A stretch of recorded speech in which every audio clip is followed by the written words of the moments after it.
Assalamualaikum warahmatullahi wabarakatuh. Perkenalkan, nama saya Zikri Zulkifli Johan dan akhiran NIM 90 dari kelas 4B Ilmu Kelanjutan. Nah, di video kali ini saya ingin menjelaskan sedikit mengenai cara mengambil data menggunakan metode supervise. Kalau di video sebelumnya kita menggunakan metode unsupervised atau tidak terbimbing, di video kali ini kita akan menggunakan metode supervise atau terbimbing. Nah, di supervise ini kita menggunakan yang namanya pixel base, bukan object base. Nah, jadi pixel base itu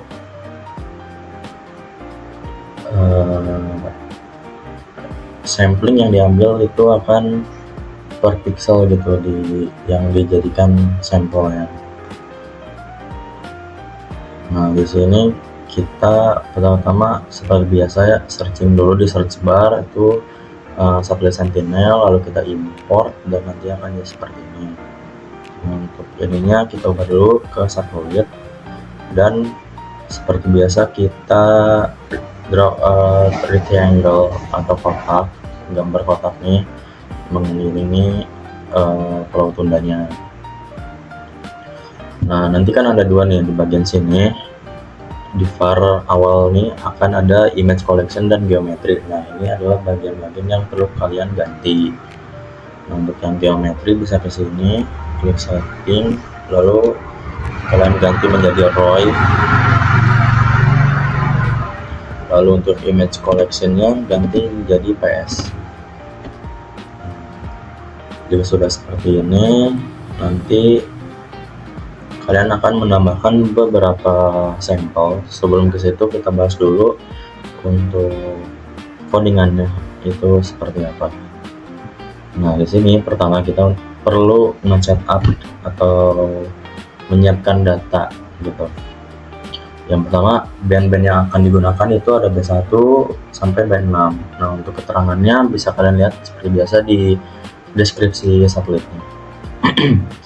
Lalu sini bagian sini pun ada filter-filter, ada filter data, filter date atau tanggal, dan cloudy pixel itu untuk menghilangkan awan-awan yang terekam saat satelit melakukan perekaman di saat tanggal segitu. Nah, saya ambil 2024 Januari bulan 1 sampai Oktober tanggal 30 di 2024 juga. Nah, untuk 30 ini artinya itu persentasenya. Jadi kalau semakin kecil awannya akan semakin hilang atau semakin bisa dikatakan jernih lah, detail nanti hasil perekaman satelitnya. Cuman minusnya kalau kita ambil, misal kita anggap di 10%, nah itu minusnya misal nanti ada objek seperti lamun atau biota yang agak sedikit terlihat seperti awan, itu akan dihilangkan karena codingannya itu jadi 10%. Nah, jadi minusnya seperti itu kalau direndahin, makanya saya ambil aman di 30% aja. Lalu ini clip Roy, artinya mengklip area yang udah kita ini centerkan, jadi data yang muncul ntar yang bagian sini aja, yang lainnya nggak akan satu dunia, hanya satu pulau kecil saja. Nah, ini di sini ada update area untuk, dan ini ada map add layer, PS image. Nah, ini memasukkan gambaran PS, habitat area, yellow dan habitat, dan kita masuk ke sampling dan training data. Nah, tentunya di metode supervise ini kita perlu untuk men-training, karena yang namanya supervise itu terbimbing. Nah, terbimbing kan berarti perlu kita bimbing gitu algoritma atau logika dari codingan ini. Nah, jadi pertama-tama di sini ada var sampel. Nah, sampel yang kita ambil itu ada 5, ada seagrass, shallow sand, deep sand, coral, dan deep water. Kalau kita training dan tes skala 5, dan nah ini untuk properties nanti kita lihat ya. Di properties kalian harus buat nama atau ketik nama sesuai dengan yang di sini nih, yang di tanda kutipnya besar kecilnya pun harus sama, jangan ada typo. untuk kata-katanya ini class gitu. Nah, lalu kita print untuk training sampel dan test sampelnya. Lalu lanjut ke bagian random forest klasifikasi. Ini itu adalah salah satu algoritma dari supervise. Nah, jadi selain random forest classification itu ada juga vektor support vector machine. Nah, ini maksudnya ini tuh apa ya, bukan algoritma ya, algoritma sih, cuman lebih tepatnya machine learningnya. Nah, machine learningnya itu kita pakai random forest classification. Kalian bisa juga pakai mixed likelihood with atau without null class, bisa parallel pipe, atau ya yang tadi saya sebutkan support vector machine gitu. Tapi kali ini saya menggunakan machine learning random forest. Nah, di sini itu yang akan di print atau yang nanti ada di sini di konsolnya itu ada confusion matrix, atau kalau di Indonesia yang matriks yang kebingungan, dan ada akurasi. Nah, dia ada akurasi desimal. Jika akurasinya 1 itu artinya perfect atau sempurna. Jika dipersenkan 1 itu sama dengan 100%. Nah, lalu ini ada klasifikasi dan legend. Nah, pada bagian var class names ini kita ketik juga ada seagrass, Holocene, deep sand, coral, dan deep water.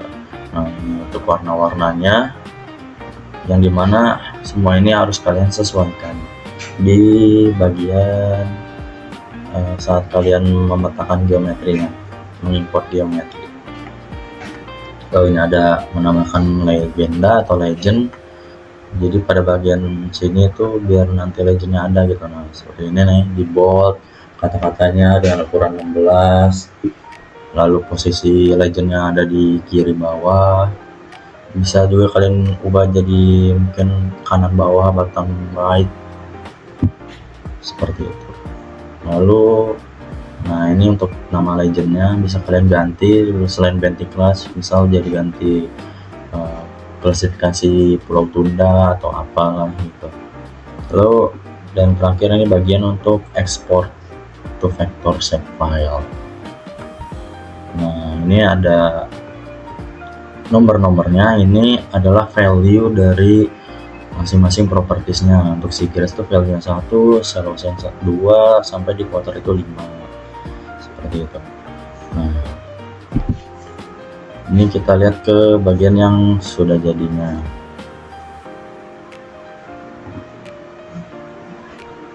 Nah, bisa dilihat ya, di sini kita bisa pakai ini. Nah, untuk PS image itu nanti gambarnya akan seperti ini teman-teman. Jika di unchecklist akan seperti ini. Jadi PS image itu ya gambaran PS gitulah. Lalu untuk Croy yang tadi kita ubah itu, nah awalnya biar data kita tersenter atau terpusat hanya di Pulau Tunda guys. Dan yang pertama itu kalian harus inner. Jadi cara buat yang kayak gini, inner kayak gini, kalian ubah dulu nih ke satelit. Kenapa? Biar kalian bisa tahu inner dan outernya. Nah, inner yang dimaksud itu adalah nih bagian-bagian sini,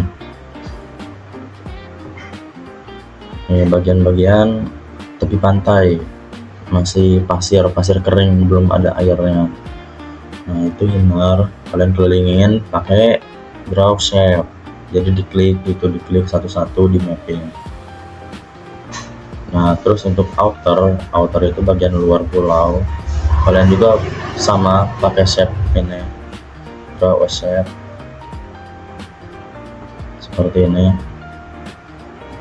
Nah, jika sudah, kita klik ke seagrass. Nah, untuk seagrass sampai ke deep water kalian perlu ubah bagian apanya, klik setting. Nah, import as, bagian sini harus diubah, jangan geometri tapi feature collection. Untuk propertinya seperti yang tadi tertera di codingan itu pakai class dengan ketikannya seperti ini, jangan ada typo, dan besar kecilnya pun sama. Untuk value-nya 1 ya, sesuai sama yang ada di codingan, dan warnanya pun sama. Nah, dan warnanya pun sama ya, harus sesuai dengan yang codingan. Sebenarnya kebalik sih, saya itu user yang ikut codingan, harusnya kan codingan yang ikut user gitu. Jadi ya intinya seperti lah.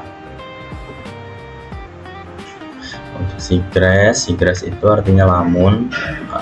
Nah ini bisa kalian pakai kotak pun nggak masalah, tapi kalau mau detail silahkan pakai yang draw a shape gitu untuk hasil yang lebih detail. Oke, kelilingin, dan semua 5 data ini itu totalnya 30 aja, jangan lebih dari 30, karena kalau terlalu banyak sampai 190 ada kemungkinan si G ini keberatan gitu atau error lah, karena terlalu kompleks, itu terlalu banyak sampelnya yang diambil. Nah lalu kita ke shallow sand. Untuk shallow sand itu nah ini yang berwarna ini artinya itu pasir-pasir yang ada di dangkal, perairan dangkal. Jadi pasir pantai yang udah terkena air tapi masih dangkal dia. Ini untuk shallow sand, kelilingin pulaunya. Kalau ada deep sand adalah pasir-pasir yang ada di perairan yang agak dalam, nggak terlalu dangkal. Lalu ada coral seperti ini ya, tuh coral pada bagian utara emang banyak coral ya, dan itu pun tertera di beberapa jurnal. Pulau Tunda itu bagian utaranya banyak coral. Dan terakhir untuk deep water. Deep water itu seperti ini. Biar gampang ya, kalian outernya nyalain, nah baru kalian bisa kotak-kotakin bagian deep waternya gitu.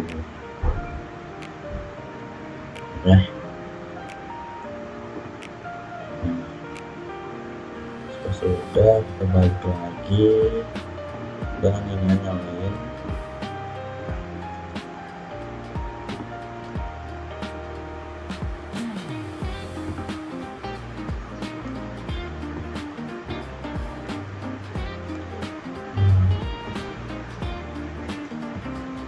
Dan jangan lupa ya teman-teman, jadi untuk penamaan ini nih, segress, shallow sand, deep sand, coral, dan deep water itu harus sama gitu, sama kayak yang tertera di codingan. Nah ini nih ya, ini untuk warnanya, ini untuk penamaannya. Nah ini spasi ini kita ganti jadi underscore, karena memang nggak bisa spasi gitu, nanti ada error lah, nggak bisa.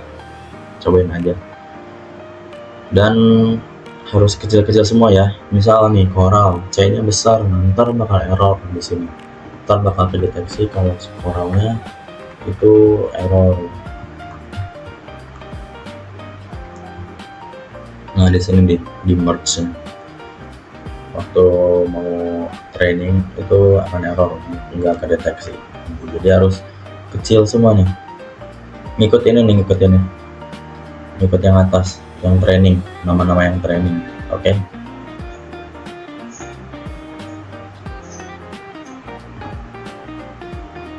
Nah, dan hasilnya akan jadi seperti ini dari metode supervise. Cukup sekian dari saya. Mohon maaf bila ada penjelasan yang berbelit atau salah. Wassalamualaikum warahmatullahi wabarakatuh.